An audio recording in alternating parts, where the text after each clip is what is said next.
अवैध nursing home और doctor BK Yadav के द्वारा खुलेआम जो यहाँ हत्याएं की जा रही है, तो किसी पेशेंट को रेफर करता है तो प्रिस्क्रिप्शन नहीं देता है ये, क्योंकि इसके पास डिग्री हरलाखी प्रखंड में है NH 227L के समीप, जहाँ पे हरलाखी में आए दिन कोई ना कोई घटना घटते रहती है और उसको लेके आए दिन बैठक होती है, धरना प्रदर्शन होता है। आज इसी संदर्भ में यहाँ आए हुए हैं मिथिला स्टूडेंट यूनियन के एक सेनानी जिला अध्यक्ष राघवेंद्र रमन के द्वारा लोक शिकायत में आवेदन दिया गया था, जहां से पता चला कि हरलाखी प्रखंड अंतर्गत बहुत सारे अवैध नर्सिंग होम चल रही है। इसके ऊपर जांच भी हुआ, जांच होने के बावजूद जितने सारे भी नर्सिंग होम है उसके ऊपर कार्रवाई की गई और 6 नर्सिंग होम ऐसे पाए गए जिसके ऊपर जुर्माना भी लगा। इसके बावजूद अभी भी अवैध नर्सिंग होम का कारोबार थम नहीं रहा है। और इसी बीच एक सप्ताह पहले एक नर्सिंग होम में, बीके यादव के नर्सिंग होम में एक पेशेंट का इलाज किया, इसी दौरान उसकी मौत हो गई। उसके छोटे छोटे बच्चों को उन्होंने रोता बिलखता हुआ छोड़ दिया।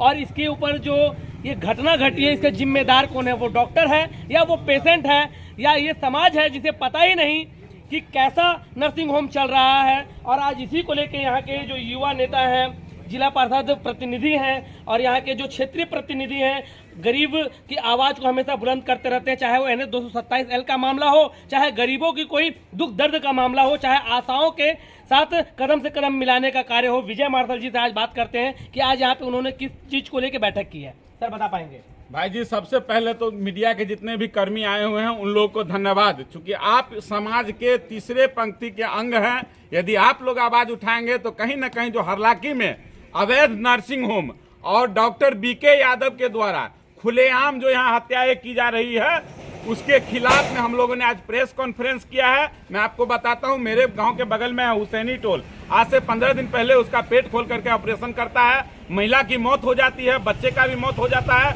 छोटे छोटे 5 बच्चे हैं। 3 लाख रुपया ये कहा था कि हम उसको देंगे और इसके दलालों के द्वारा लीपा पोती कर करके कुछ पैसा उसको दिया जाता है और उसका संस्कार करा दिया जाता है। मैं आपको बताता हूँ, विस्तृत रूप से बताएंगे। इरशाद बाबू हैं, इनका पड़ोसी ही है जिस महिला की मौत हुई थी। पूछ लीजिए आप। सर आप बता पाएंगे, शायद आपके वो पड़ोसी है, आपने उसमें देखा है कि किस तरह से उसके साथ इलाज हुआ और किस तरह से इलाज के दौरान उनकी मौत हो गई। आप लोगों ने क्या कार्रवाई करी? कार्रवाई तो नहीं की है अभी तक।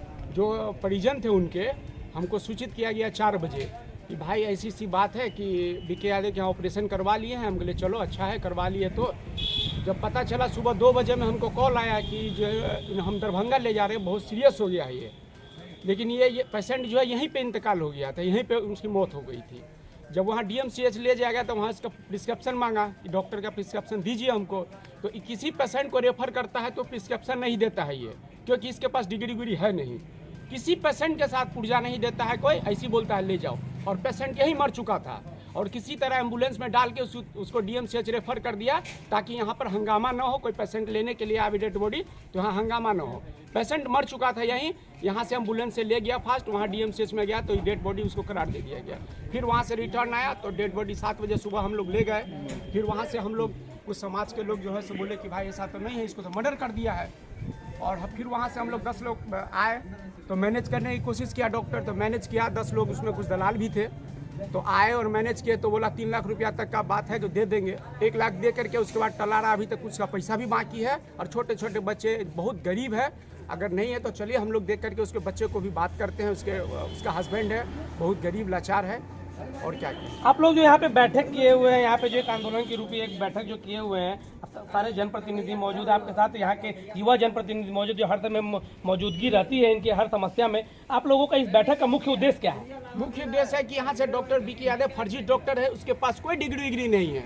वो जो है सो 4-5 डॉक्टर का लिस्ट बना करके रखा हुआ, बोलता है MS है ये डॉक्टर, MD है ये डॉक्टर, बच्चे का ये डॉक्टर, अलग अलग जो है सो सबका बोर्ड बना के रखा हुआ है। उसके पास कोई रजिस्ट्रेशन नहीं है हॉस्पिटल का, ना कोई डॉक्टर है। और वो आता है और खुद से ऑपरेशन करता है और महीना में 4, 5, 6 तो मरता ही रहता है उसके क्लिनिक पर। और इसको तो हम अच्छी तरह जानते हैं, जब इजहार के मकान में था उसी टाइम हम सिविल सर्जन से जाके मिले थे।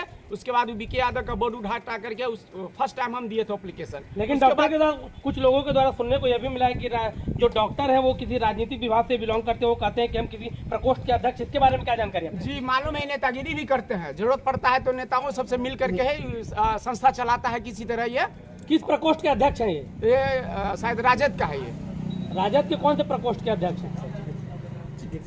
चिकित्सक है। हाँ भाई जी, ये पार्टी को बदनाम करने का काम कर रहा है। ये राजद में इसका सदस्यता भी नहीं है, यहाँ का वोटर भी नहीं है। ये मेरे पार्टी को, राष्ट्रीय जनता दल को बदनाम करने का काम कर रहा है। ये बहुत बड़ा, यदि इसकी गिरफ्तारी 2 दिन में यदि इसकी गिरफ्तारी नहीं होती है, क्लिनिक सील नहीं होता है, तो हम लोग पूरे जनता के साथ उसके क्लिनिक के सामने में आमरण अनशन पर आत्मदाह करने को हम लोग तैयार हो जाएंगे, यदि इसकी गिरफ्तारी नहीं होती है और इसका क्लिनिक नहीं बंद होता है। मैं आपको बताता हूं, इसके क्लिनिक के नीचे सर्च किया जाए, इसके हौदी में यदि 50 से कम नरकंकाल निकलेगा तो मैं राजनीतिक छोड़ दूंगा। भाई जी, ये अभर्सन करता है, सीमावर्ती क्षेत्र में ये अभर्सन करता है, पेट खोलता है, पेशेंट गड़बड़ा है तो सीधा एक खाना बनाया हुआ हौदी टाइप का, उसी में सीधा ये डालता है। देख सकते हैं इतनी बड़ी जो है यहाँ पे बताया जा रहा है जनप्रतिनिधि के द्वारा किसी राजनीतिक तंत्र को बदनाम करने का काम किया जा रहा है। मैं आपको बता दूं, विगत कुछ दिनों पूर्व, बल्कि कुछ वर्षों पूर्व की अगर बात करें तो बेनीपट्टी में ऐसे ही आवाज उठाया गया था वहाँ के आरटीआई एक्टिविस्ट अविनाश के द्वारा, और उन्हें इन्हीं जो अवैध नर्सिंग होम के जो दलाल हैं, जो इसके बहुत बड़े भ्रष्टाचारी हैं, जो एक गिरोह चल रहा है, उसकी हत्या कर दी गई और आज तक उसका पता नहीं चला। और अभी भी अवैध नर्सिंग होम जो है चरम सीमा पे है। इसी के लिए आवाज बुलंद किए हैं यहाँ के जो जिला परिषद प्रतिनिधि है, यहाँ के युवा प्रतिनिधि हैं, विजय मार्शल जी, ये बता रहे हैं कि उसके वहाँ चेक किया जाए, अगर उसमें से कोई ना कोई ऐसा सबूत नहीं निकलता है तो मैं राजनीति छोड़ दूंगा। और ये जो वीके यादव जो नर्सिंग होम चला रहे हो, जो बता रहे हैं कि हम आरजेडी से मेडिकल प्रकोष्ठ के, चिकित्सा विभाग के प्रकोष्ठ के अध्यक्ष हैं, उनके द्वारा सरासर आरोप लगाया जा रहा है कि हम उससे जुड़े हुए हैं। ये भी बता रहे हैं कि इसके ऊपर भी हम राजनीतिक पार्टी से, अपने पार्टी से, आरजेडी के पार्टी से हम निवेदन करते हैं कि उसके ऊपर जांच किया जाए, और अगर त्वरित उसके ऊपर कार्रवाई नहीं होती है तो हम लोग एक बड़ा आंदोलन करेंगे,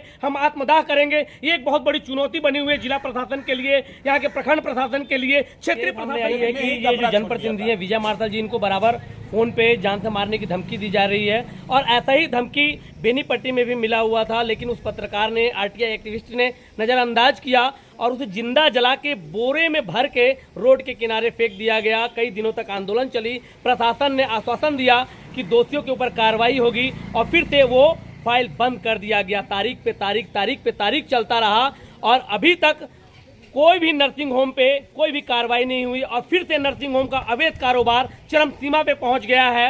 यहाँ के जो बीके यादव हैं, उनके द्वारा नर्सिंग होम को संरक्षण दिया जा रहा है। कहा जा रहा है कि राजनीति से हम जुड़े हुए हैं, आरजेडी के मेडिकल प्रकोष्ठ से चिकित्सा विभाग प्रकोष्ठ के अध्यक्ष हैं, और यहाँ के जो जनप्रतिनिधि हैं, जब जनप्रतिनिधि सुरक्षित नहीं है तो आम जनता कैसे सुरक्षित रहेगी। आइए जानते हैं उन्हीं की जुबानी कि आखिर उन्हें डॉक्टर ने किस तरह से फोन पे दूरभाष के माध्यम से धमकी दी और धमकाया, बताएंगे विजय जी।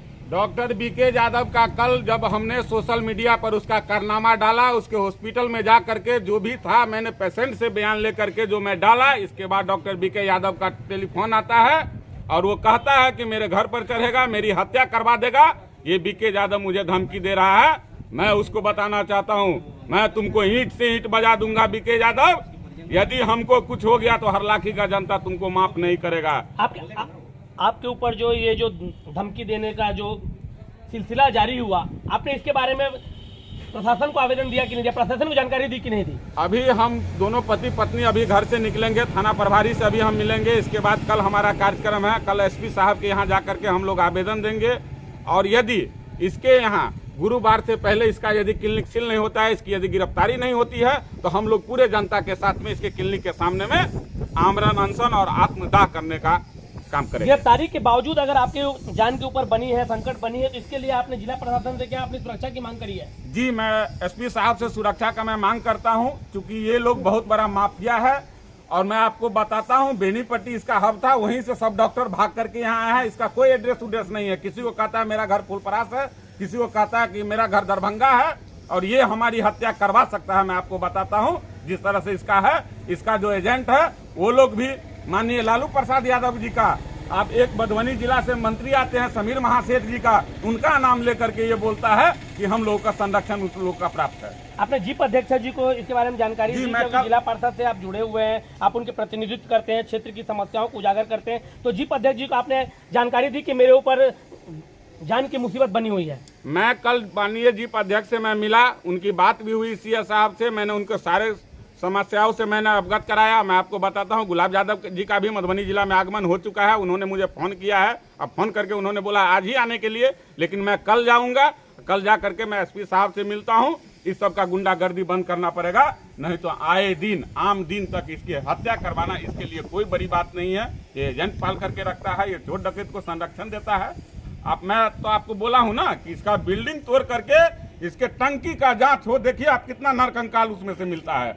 चलिए मैं अभी आपको दिखाऊंगा, प्रमोद राम की पत्नी अनीता देवी का ऑपरेशन हुआ है, 7 दिन पहले ऑपरेशन हुआ, इतना बड़ा गांठ बन गया है, बउआ रहा है, वो पेशेंट 3-3 हजार का उसको सुइया भोंक रहा है। ये फ्री मेडिकल शिविर के नाम पर क्या करता है, एमआर आता है उससे पैसा लेता है, फ्री मेडिकल शिविर के नाम पर वो दवा जा करके गांव घर में बांट करके अपना फील्ड तैयार करता है, एजेंट तैयार करता है। देख सकते हैं कि ये जो इतनी बड़ी जो समस्या है, आज उसके खिलाफ आवाज़ उठाया और इनको जैसे ही आवाज़ इन्होंने उठाया फ़ोन पे धमकी आना चालू हो गया है। और ये बहुत बड़ी चुनौती बनी हुई है जिला प्रशासन के लिए, क्षेत्रीय प्रशासन के लिए। और ये जिला प्रशासन से मांग भी कर रहे हैं, अपने जीप अध्यक्ष से मांग कर रहे हैं कि हमें सुरक्षा चाहिए, क्योंकि चुनाव का समय नज़दीक आ गया है, तो कभी भी कुछ भी घटना घट सकती है। पहला चीज़। दूसरी चीज़ ये कि ये बॉर्डर से सटा हुआ है, यहाँ से हर बॉर्डर जो है 10-10 किलोमीटर के दायरे पे है और ये बहुत ही ज़्यादा सेंसिटिव क्षेत्र माना जाता है। तो कहीं ना कहीं देखते हैं कि जिला प्रशासन की टीम क्या करती है, क्या जिला पार्षद के प्रतिनिधि को सुरक्षा मुहैया कराती है या फिर इसके ऊपर फिर से फाइल में दबा के इसे रख दिया जाता है, क्योंकि इनके द्वारा कहा गया है कि अगर इसे फाइल में अगर दबा दिया जाएगा तो आंदोलन रुकने वाला नहीं है, आंदोलन निरंतर जारी रहेगा। विजय मार्शल जी ने जो कहा कि एक आंदोलन होगा, विजय मार्शल जी जो है एक जनप्रतिनिधि हैं और जो बताया कि जो यहाँ का जो क्लिनिक है वीके यादव, उनके क्लिनिक में जो इलाज के दौरान जो पेशेंट की जो स्थिति गड़बड़ाई हुई है, उस पेशेंट के घर हम आए हुए हैं कि हकीकत क्या है। ये उनका घर है, ये दिखाते हैं, उन पेशेंट से भी आपको मिलवाएंगे कि वाकई जो उन्होंने इलाज करवाया तो उनके ऊपर कैसी इलाज हुई और इलाज का क्या परिणाम आया है। आइए उनका घर आ गया है, देखते हैं कि पेशेंट जो है, जो मरीज जो है, वो किस दौरान इलाज करवाने गई थी और इलाज के दौरान उनके साथ कौन कौन सी वाकया घटी, वो आज उन्हीं से पूछते हैं, उसी मरीज से पूछते हैं।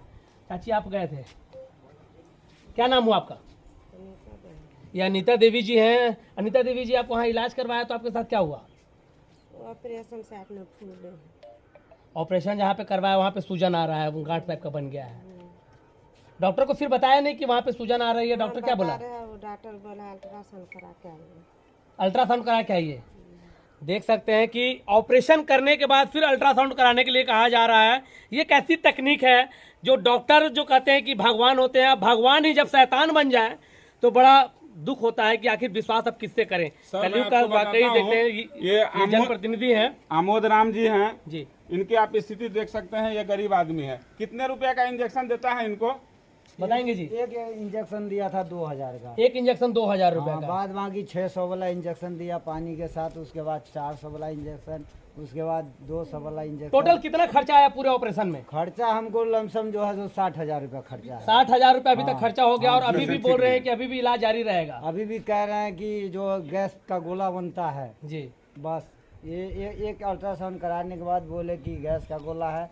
दूसरा अल्ट्रासाउंड अजीत बाबू से करवा के लाए हैं जयनगर से, कल अभी दिखाने जा रहे थे। वही देख सकते हैं कि एक गरीब परिवार जो है किस तरह से एक छोटा सा ऑपरेशन हो गया और अभी तक 60,000 रुपए इन्होंने खर्च कर दिया है। अब मुझे लगता नहीं कि ये कहीं कमा के दिए होंगे, कहीं ना कहीं किसी दिन किसी से ब्याज पे लिए होंगे, गिरवी पे लिए होंगे, अपने सोने चांदी जमीन बेचकर, अपने पत्नी का इलाज, जमीन बेच कर लिया। 5% ब्याज पे इलाज करवाए हैं, जमीन गिरवी रखकर, जमीन बेचकर। जमीन बेचे हैं कि गिरवी रखे हैं? समझ लीजिए ब्याज का पैसा है तो समझ लीजिए हम बिक गए। ब्याज पे पैसा लिए थे ना सब। हाँ, जमीन पे जमीन भी बेचे हैं। जमीन बेच कर ये अपने पत्नी का इलाज करवा रहे हैं, अपने परिवार का इलाज करवा रहे हैं और अभी तक इलाज संपन्न नहीं हुआ है। एक ऑपरेशन कंप्लीट नहीं हुआ कि दूसरी बीमारी जन्म ले ली है। अब देख सकते हैं कि अवैध नर्सिंग होमों का कारोबार जो है कितने चरम सीमा पर है और जिला के जो जिला पदाधिकारी है कान में रुई डाल के सो रहे हैं, क्योंकि वो भी इनसे कहीं ना कहीं टेबल के नीचे से पैसा लेते हैं, इसलिए अभी तक इनके ऊपर कार्रवाई नहीं हो रही है और इसी के खिलाफ में यहाँ के जनप्रतिनिधि लगातार आवाज उठा रहे हैं। मैं आपको बताता हूं, यदि आमोद राम जी का 60,000 रुपया ये डॉक्टर रिकवरी नहीं करता है तो मेरा तो घोषणा है ही कि मैं गुरुवार से उसके सामने में धरना प्रदर्शन और अनशन पर मैं बैठ जाऊंगा, आत्मदाह करूंगा मैं वहां पर, यदि इस गरीब आदमी का पैसा नहीं रिटर्न होता है। देख सकते हैं गरीब परिवार के लिए एक गरीब के मसीहा जो है, एक जो जनप्रतिनिधि जो है, युवा लीडर जो है, सामने में आज इस तरह की ऐलान कर रहे हैं और यही वो गरीब परिवार का घर है जिसे आज हम निरीक्षण करने आए हुए हैं कि वाकई में जो एक आरोप लगा है, एक बहुत बड़ा आरोप लगा है जो मेडिकल माफियाओं के खिलाफ, उनका जांच करने आए थे कि वाकई में पेशेंट है कि नहीं है, तो खुद मरीज ने बयान दिया है कि मेरे साथ इस तरह की घटनाएं घटी है।